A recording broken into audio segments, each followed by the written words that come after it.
몇 편에 걸쳐 시리즈로 개봉된 영화 가운데, 유명한 영화 가운데 인디애나 존스가 있습니다. 인디애나 존스. 아마 여러분들 보신 분들 많을 거예요. 1981년에 1편이 개봉되었는데 그 제목이 레이더스였습니다.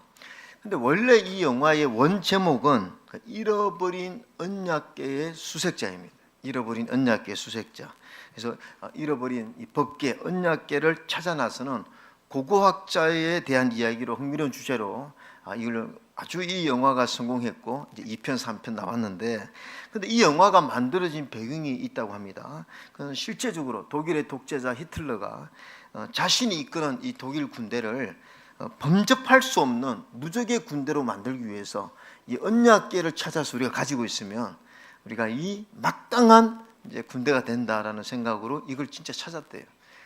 뭐 찾을 수 없었죠. 이제 그걸 배경으로 이 영화가 만들어졌다고 합니다. 여러분, 지금 현존하는 고고학 유물 중에서 굉장한 가치가 있는 것들이 많이 있는데 그 중에 하나가 그 이집트 상형 문자를 이해하는 데 핵심이 된 비문, 그 로제타석이 있습니다. 이거는 뭐 정말 값으로 따질 수 없는 엄청난 거죠. 이걸 발견한, 이 글자를 발견한 바람에 이집트의 문화, 고대 근동의 문화를 우리가 이해할 수 있는 그 키가 된 것이죠.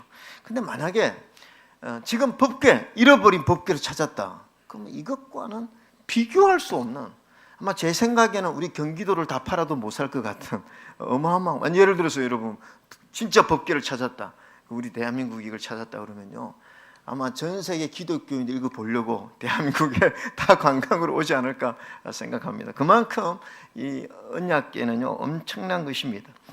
근데 이제 오늘 성경에 이 언약궤에 대해서 나와 있는데, 이 언약궤는 구약 성경에서 200번 이상 사용되었고 그 명칭도 22가지가 됩니다. 뭐 궤, 여호와의 궤, 하나님의 궤, 언약궤, 증거궤, 법궤, 20가지의 단어로 나와 있는데 다 동일한 단어죠. 근데 이 언약궤는 직사각형으로 생겼고 이제 이런 모습입니다. 먼저 보여드릴게요. 크기가 가로 2.5 규빗, 세로 1.5 규빗, 높이 1.5 규빗. 성경에서 1 규빗은요 정확하지는 않지만 약 한 45cm 정도로 여기거든요. 그러니까 이 높이가 76cm 정도, 우리 강대상 한 반 정도 되는 그런 크기입니다. 이 언약궤는 시띠 나무로 만들고 그 위에 정금을 입혔죠. 그런데 어쨌든 이 언약궤 속에 뭐가 들어있느냐, 우리가 히브리서 9장 4절에 보면 말씀을 한번 볼까요? 시작. 금항로와 사면을 금으로 싼 언약궤가 있고 그 안에 만나를 담은 금 항아리와 아론의 쌍난 지팡이와 언약의 돌판들이 있고. 언약의 돌판은 십계명 두 돌판을 말하는 것이죠. 근데 하나님이 이렇게, 제가 지난주 성막에 하나님 관심을 가지고 하나님이 설계도를 만드시고 모양대로 만들어라. 근데 이 성막 중에서도 가장 핵심, 가장 하나님의 관심이 사실은 또 이 언약궤, 법궤입니다. 그 언약궤가 왜 이렇게 중요하냐, 그렇죠? 언약궤가 왜 이렇게 중요하냐? 제가 오늘 2가지만 말씀드리면, 첫 번째가 뭐냐면 언약궤는 하나님이 하나님의 백성에게 친히 말씀하시는 거룩한 장소이기 때문에 그렇습니다. 자, 여러분 21절 속죄소를 그 궤 위에 얹고 내가 내게 줄 증거판을 궤 속에 넣어라. 이 속죄소는요 이 법궤의 덮개를 말하는 것입니다. 그러면서 22절에 이렇게 말씀합니다. 시작. 거기서 내가 너와 만나고 속죄소 위 곧 증거궤 위에 있는 두 그룹 사이에 내가 이스라엘 자손을 위하여 내게 명령할 모든 일을 내게 이르리라. 하나님이 법궤를 만들면 그 법궤 위에서 내가 말하겠다, 말씀하겠다, 모든 일을 내게 이르겠다, 이렇게 말씀하셨어요. 그래서 법궤는 뭐냐? 하나님이 말씀하시는 곳이라는 것입니다. 그래서 이 법궤가 영광스러운 장소이고 우리 인간에게는 축복의 장소라는 거죠. 여러분, 인간은요 영적인 존재입니다. 하나님이 온 우주 만물을 말씀으로 창조하셨어요. 우리도 하나님의 말씀으로 창조하셨습니다. 아멘입니까? 우리 인간은 영적인 존재예요. 그래서 인간이 하나님의 말씀을 떠나서는 결코 인간다운 삶을 살 수가 없습니다. 하나님의 말씀을 듣지 못하는 영은 죽은 영이죠. 하나님 말씀을 들을 때 우리의 영혼이 소성되고 또 또 말씀 안에는 엄청난 축복이 있는데 그 축복을 우리가 누릴 수 있게 되는 것입니다. 그런데 하나님 말씀이 없으면 인간의 영은 죽은 것이고, 영이 죽으면 인간은 도덕과 윤리를 지킬 수 있는 힘이 떨어지고 불행한 삶을 살 수밖에 없죠. 그것을 로마서 2장 1장 2장에 그렇게 잘 표현하고 있습니다. 마음에 하나님 두기를 싫어하며, 이거는요 하나님의 말씀을 두기를 싫어한다는 것입니다. 하나님의 말씀이 없다는 것입니다. 그러면 온 인간은 모든 불의, 추악, 모든 범죄를 지을 수밖에 없는 그런 연약한 존재가 된다고 로마서에 말씀하고 있죠.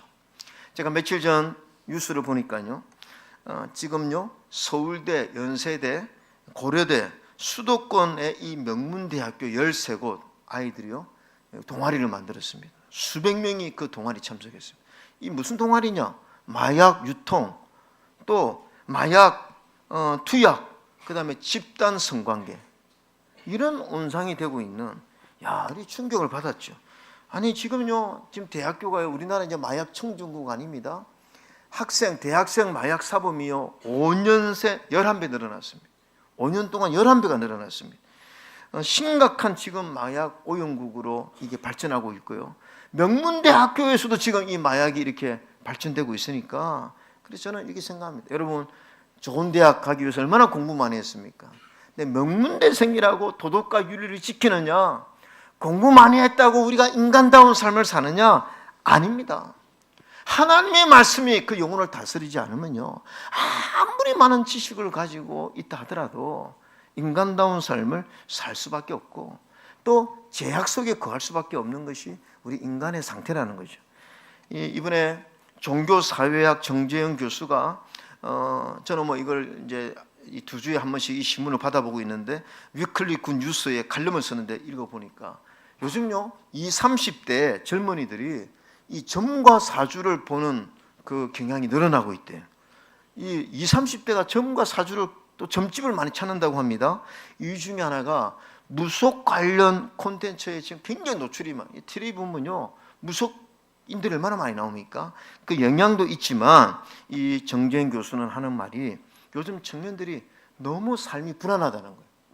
미래가 너무 불확실하다는 거죠.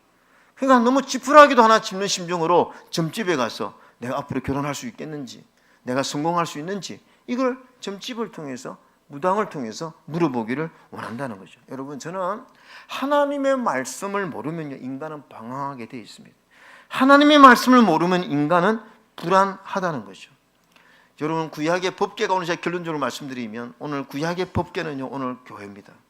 여러분, 교회가 왜 중요한 것이냐, 우리가 드리는 예배가 왜 중요하냐, 왜 우리 하나님교회는 주일을 생명같이 여기고 이 폭염 가운데서도 주일날 나와서 예배를 드리느냐? 이유는 한 가지입니다. 교회와 예배는 하나님의 말씀이 선포되어지는 시간과 장소이기 때문에 그런 줄로 믿습니다. 그래서 교회가 소중한 것이죠. 하나님은 구약에서 법궤의 속죄서 위에서 말씀하신 같이 오늘날에는요 이 교회를 통하여 우리에게 말씀하십니다. 어떻게 할 수가 있습니까? 여러분, 요한계시록에 부활하신 주님이 어디에 계시느냐 우리에게 보여주었습니다. 여러분, 오른손에 7별을 붙잡고 7 금촛대 사이를 거니시는 이라고 했습니다. 우리 예수님이 7별을 붙잡고 7 금촛대, 여러분 성경에요 주님이 비유로 말씀하시면 해석하지 않은 비유가 많이 있지만 어떤 비유는요 해석을 하셨어요. 이거는 명백히 주님께서 무엇이냐고 우리에게 말씀하셨습니다. 20절 한번 읽겠습니다. 시작. 내가 본 것은 내 오른손에 7별의 비밀과 또 7 금촛대라. 7별은 7 교회의 사자요 7 촛대는 7 교회니라. 7 촛대는 교회라고 해서 소아시아 7 교회를 주님이 거니십니다. 그런데 7 별을 붙들고 이 7별은요 주님의 말씀을 대언하는 사자라고 말씀했습니다. 그래서 오늘 하나님은 주의 종을 통해서 교회에 하나님 말씀을 선포하신다는 것입니다. 그래서 요한계시록에는 성령이 교회들에게 하시는 말씀을 들을지어다. 성령이 교회들에게 하시는 말씀을 들을지어다. 그래서 여러분, 하나님 말씀은요 지식이 아닙니다. 하나님 말씀은 강의가 아니에요. 오늘 제가 1부 예배 설교했습니다. 2부 똑같은 설교를 합니다. 그러면 1부 설교가 2부 설교가 똑같느냐? 절대로 그렇지 않습니다. 1부 설교할 때 그때 살아계신 주님이 성령으로 말씀하시는 거예요. 지금 2부 예배 설교할 때 이 시간도 살아계신 하나님이 성령을 통해서 우리에게 지금 말씀하고 있는 줄로 믿습니다. 그래서 성령이 교회들에게 하시는 말씀을 들으라고 주님께서 말씀하시는 것이죠. 그래서 오늘 이 거룩한 하나님 말씀을 선포하는 주의 종의 사역도 귀한 것이고, 오늘 예배 가운데 이 하나님 말씀을 듣는 이 시간도 우리에게는 너무나 소중한 시간이라는 거죠. 여러분, 그래서 예수님께서는 사람은 떡으로만 사는 것이 아니라고 말했습니다. 여러분, 우리가 밥 힘으로 살아가죠. 밥 없으면 안 되지 않습니까? 근데 사람은 떡으로 사는 것이 아니라 주님 말씀하셨어요. 하나님의 말씀으로 살아야 된다. 왜? 우리는 영적인 존재니까. 그래서 영적인 존재가 하나님 말씀을 듣지 못하면 안 되는데, 그 거룩한 하나님의 말씀, 영의 양식을 선포하는 곳이 법궤요, 지금은 교회인 줄로 믿습니다. 그래서 우리가 예배를 소중하게 여기는 거예요. 예수님이 이 땅에 오셔서 뭐라고 말씀하셨냐면 생명의 떡이라고 그랬습니다. 생명의 떡. 주님이 생명의 떡입니다. 주님을 먹으라고 말씀하셨어요. 무엇을 먹습니까? 주님의 말씀을 먹어야 될 줄로 믿습니다. 여러분, 초대교회 문헌을 살펴보면요, 우리 믿음의 선배들이 두 개의 식탁을 준비했대요. 집에서. 하나는 방의 식탁, 우리가 밥 먹을 때 식탁에서 먹지 않습니까? 또 하나의 식탁을 꼭 준비했대요. 그게 바로 말씀의 식탁입니다. 그래서 그 말씀의 식탁을 준비해 놓고 온 가족들이 모여서 하나님 말씀을 서로 주고받으면서 하나님이 이 가정에 말씀, 영의 양식을 주신 것에 대해서 감사 기도를 올렸다잖아요. 그만큼 육신의 양식만큼 이 영의 양식을 소중히 여겼는데, 우리 하나님의 성도들은 영의 양식을 소중히 여기는 성도 되어지시기를 주의 이름으로 축원합니다. 그래서 법궤가 소중한 것입니다. 자, 두 번째가 뭐냐 하면, 왜 법궤가 소중하냐? 하나님의 영광이 임재하는 곳입니다. 자, 여러분 22절 한번 볼까요? 22절 같이 읽겠습니다. 시작. 거기서 내가 너와 만나고 속죄소 위 곧 증거궤 위에 있는 두 그룹 사이에서 내가 이스라엘 자손을 위하여 내게 명령할 모든 일을 내게 이르리라. 주님이 이 법궤를, 이 조그만 나무 상자를 만들어 놓고 내가 거기서 너와 만나겠다, 하나님께서 임재하겠다는 것입니다. 이렇게 약속을 하셨거든요. 그래서 법궤에는요, 하나님의 거룩한 임재가 있는 곳이에요. 왜? 하나님의 약속이 있는 곳이기 때문에. 여러분, 세상에는 참 종교가 많습니다. 대부분의 종교에는요, 제사가 있습니다. 제물을 바치는 그런 헌신들이 있습니다. 신을 위한 헌신이 있죠. 여러분, 그 페루의 잉카 시대에 그 당시 삶의 중심이 종교였죠. 그 잉카 시대의 사람들은 태양신을 믿었습니다. 그 태양신 제단입니다. 저기에 많은 제물을 바치고 심지어는 사람도 바쳤죠. 사람도 많이 바쳤습니다. 그런데 잉카 시대의 종교는 신 앞에 제물을 바치는 것이 종교 생활의 중심이었는데, 재미있는 것은요, 태양 신전의 구조입니다. 동지나 하지와 같은 태양과 관련된 특별한 날을 정해놓고 이런 날들에만 태양빛이 신전 안에 들어오게 만들었어요. 그래서 태양의 각도와 이 구조를 잘 맞추어 가지고요, 이 태양의 뜨는 방향과 높이를 정확하게 계산을 했습니다. 그래서 1년에 정해진 몇 시간 안에만 그 태양빛이 이 신전 안으로 들어오도록 구조를 한 거예요. 그리고 그 시간에 제물을 바치는 겁니다. 그러면 그 시간에 제물을 바치면 어떻게 됩니까? 태양빛이 그 제단 안으로 들어오는 거예요. 그럼 사람들은 뭡니까? 태양신이 임했다고 믿은 것입니다. 태양신이 우리의 제물을 받았다. 우리가 섬기는 태양신이 지금 보라고, 태양빛이 이 제단 안에 들어오지 않느냐고. 그러니까 이 시간 우리의 제물을 받고 태양신이 임했다고 생각한 거예요. 여러분, 제가 결론적으로 말씀드리면 가짜입니다. 가짜입니다. 세상에 수많은 종교가 제물을 바치고 그들이 믿고 있는 신이 임재했다고 했지만 하나님은 그곳에 임재하지 않습니다. 왜냐하면 그곳에는 하나님의 약속이 없는 거예요. 하나님의 약속이 있는 건, 내가 임재하겠다, 내가 만나겠다고 하나님이 유일하게 약속하신 것은 법궤입니다. 그 법궤가 아닌 곳에는 다 가짜예요. 만약에 그들이 신비한 은혜를 체험했다면 그것은 마귀와 사탄의 영역이지 하나님이 임재하는 것이 아니라는 것입니다. 오늘 우리가 얼마나 감사합니까? 여러분, 구약의 법궤가 오늘날 교회인 줄로 믿습니다. 그래서 어디에 하나님이 임재하느냐? 우리가 예배자로 예배할 때 이 예배에 하나님의 약속이 있는 곳이기에 하나님께서 이곳에 임재하는 줄로 믿습니다. 그래서 출애굽기 40장 34절에 구름이 해막에 덮이고 여호와 영광이 성막에 충만했다 했습니다. 여호와 영광이 성막에 충만했는데 그 성막 중에서 레위기 16장 2절에 보면 여호와께서 모세에게 이르시되 내 형 아론에게 이르라 성소의 휘장 안 법궤 및 속죄소 앞에 아무 때나 들어오지 말라 그래 죽지 않도록 하라. 그럼 여러분 읽으세요. 시작. 이는 내가 구름 가운데서 속죄소 위에 나타남이니라. 하나님의 영광이요 어떤 모습으로? 구름으로 나타났습니다. 그래서 구약 성경에는 없지만 유대인들은 이걸 세키나라고 그래요. 세키나. 하나님이 구름으로 우리에게 임한다. 근데 하나님의 영광이 어디 있느냐? 속죄소, 바로 법궤의 덮개 위에 구름이 임했다는 것입니다. 여러분, 오늘 우리는 어디에서 하나님을 만날 수 있습니까? 어디에 하나님의 임재를 경험할 수가 있습니까? 아까 제가 말씀드렸지만요, 여러분 수가성 여인을 만났을 때에 하나님, 주님 이렇게 말씀하셨습니다. 하나님은 영이시니 예배하는 자가 영과 진리로 예배할지니라. 여러분, 하나님의 영이 우리 눈에 보이지 않습니다. 우리가 어떻게 하나님을 만날 수 있습니까? 우리가 오늘 예배자로 하나님 앞에 섰을 때에 오늘 하나님의 영광이 이곳에 임하는 줄로 믿습니다. 그래서 예배가 여러분 영광스러운 시간이고 축복의 시간이고 실제적으로 기름 부음이 있는 시간입니다. 여러분, 잃어버린 법궤가 어디 있습니까? 여러분, 잃어버린 법궤가 어디 있습니까? 여러분, 법궤 찾을 이유가 없습니다. 여러분, 법궤 찾았다고 해서 그 법궤의 주님이 지금 하나님 임재하는 게 아니에요. 그는 구약시대의 하나님의 약속이에요. 지금은 주님의 몸된 교회를 세우시고 이 교회가 법궤인 줄로 믿습니다. 그래서 우리는 매주 법궤를 보는 거예요. 우리가 법궤 앞에 있는 거예요. 왜? 교회는 하나님의 말씀이 임하는 곳이고 하나님의 거룩한 임재가 임하는 약속이 있는 장소이기 때문에 그런 줄로 믿습니다. 그래서 사도 바울은 이 교회의 영광에 대해서 이렇게 말씀하셨습니다. 너희가 좀 알았으면 좋겠다. 에베소서 3장 19절에 그 너비와 깊이와 높이와 어떠함을 깨달아 하나님의 모든 충만하신 것이로 충만하기를 원한다. 이게 무슨 말입니까? 하나님의 영광의 임재를 말하는 거죠. 하나님이 이렇게 막 영광이 충만하게 나타난 걸 너희가 알기를 원한다. 어디에 이런 하나님의 충만하심이 있느냐? 여러분 21절 같이 읽겠습니다. 21절입니다. 시작. 교회 안에서와 그리스도 예수 안에서 영광이 대대로 영원 무궁하기를 원하노라. 이 하나님의 충만한 충만이 교회 안에서입니다. 그리고 우리가 예배할 때인 줄로 믿습니다.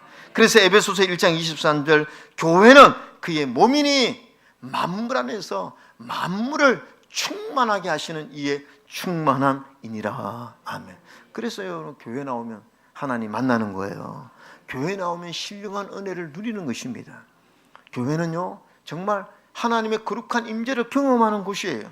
근데 여러분 법궤 앞에서는 이스라엘은 전부 다 마음을 가다듬어야 됐어요. 왜냐? 하나님 말씀이 있고 하나님의 임재가 있는 곳이기 때문에 함부로 들어갈 수도 없고 준비된 마음으로 들어가야 됐습니다. 오늘날 많은 그리스도인들이 예배를 드리면서도 하나님의 임재를 경험하지 못하는 성도들이 많이 있다고 합니다. 결정적인 이유 가운데 하나가 뭐냐면 예배에 최선을 들이지 않기 때문에. 그래서 이런 상태를 향해서 독일 신학자인 마이스터 에크하르트는 이런 얘기를 해요. 이게 성경 구절은 아니지만 한번 같이 읽어볼까요? 시작. 모든 고결한 영혼에게 자신을 주는 것이 하나님의 성품이다. 당신이 준비만 되어 있다면 하나님은 즉시 자신을 부어주실 것이다. 실로 하나님은 그렇게 하지 않으실 수 없다. 예, 무슨 말입니까? 하나님은요 우리에게 은혜를 베푸는데 인색하지 않다는 것입니다. 하나님이 약속했다는 거죠. 여기서 내가 너를 만나주겠다. 내가 말씀하겠다. 하나님의 영광이 구름 가운데 임하는 것처럼 하나님이 임해서 우리에게 은혜를 주시겠다 약속했는데 아낌없이 우리에게 은혜를 베풀어 주시는 분이십니다. 그래서 하나님의 은혜를 받지 못할 이유가 없다는 것입니다. 그런데 왜 은혜를 받지 못하느냐? 이 신학자는 우리가 그 예배자로 서지 않았기 때문에 그 예배에 최선을 다하지 않았기에 이 하나님의 충만함을 경험하지 못한다. 이렇게 이야기했습니다. 여러분 구약 성경에 보면요 솔로몬이 법궤를 모실 성전을 건축하기를 결심한 거예요. 성전을 건축했던 이유는 단 한 가지입니다. 법궤를 모시고 그 앞에 제사를 지내기 위해서. 그런데 이 솔로몬이요 2장 1절에 보면 여호와의 이름을 위하여 성전을 건축하고 자기 왕위를 위하여 궁궐을 건축하기를 결심했다. 그래서 얼마나 그가 열심으로 그냥 좋은 재료는 다 구하는 거죠. 그래서 지금 레바논에서 백항목을 구해오고 좋은 것들 재료들을 다 구해와서 성전을 건축에 힘을 씁니다. 준비를 합니다. 법궤를 모실 준비를 하는 거죠. 여러분, 성경에 이 모든 성전을 건축하고 나서 하나님 앞에 예배드릴 때에 어떤 일이 일어났습니까? 그게 바로 역대하 7장 1절 한번 여러분 읽어볼까요? 시작. 솔로몬이 기도를 마침에 불이 하늘에서부터 내려와서 그 번제물과 제물들을 사르고 여호와의 영광이 그 성전에 가득하니. 오늘 준비되고 사모하는 마음으로 주님의 성전을 건축한 이 솔로몬과 이스라엘 백성들에게 여러분, 하나님이 약속하신 것이니까 불이 그 제물을 사르고 또 여호와의 영광이 그 성전에 가득하다고 했습니다. 그리고 여러분 3절 다시 한번 읽어볼까요? 시작. 이스라엘 모든 자손은 불이 내리는 것과 여호와의 영광이 성전 위에 있는 것을 보고 돌을 깐 땅 엎드려 경배하며 여호와께 감사하여 이르되 선하시도다 그의 인자하심이 영원하도다 하니라. 저는요, 우리 하나님의 교회가 이런 예배 되기를 주의 이름으로 축원합니다. 여호와의 영광이 성전 위에 꽉 가득하고 모든 성도들이 그 은혜를 깨닫고 여호와께 감사히 이르되 기쁨으로 주님을 찬송하는, 그래서 하나님의 이 거룩한 임재를 경험하는 예배자가 되기를 주의 이름으로 축원합니다. 그래서 우리 하나님의 교회가 정말 오늘날 이 시대에 법궤의 역할을 제대로 감당하는 그런 교회, 또 그런 성도 되어지기를 주님의 이름으로 축원합니다. 아멘.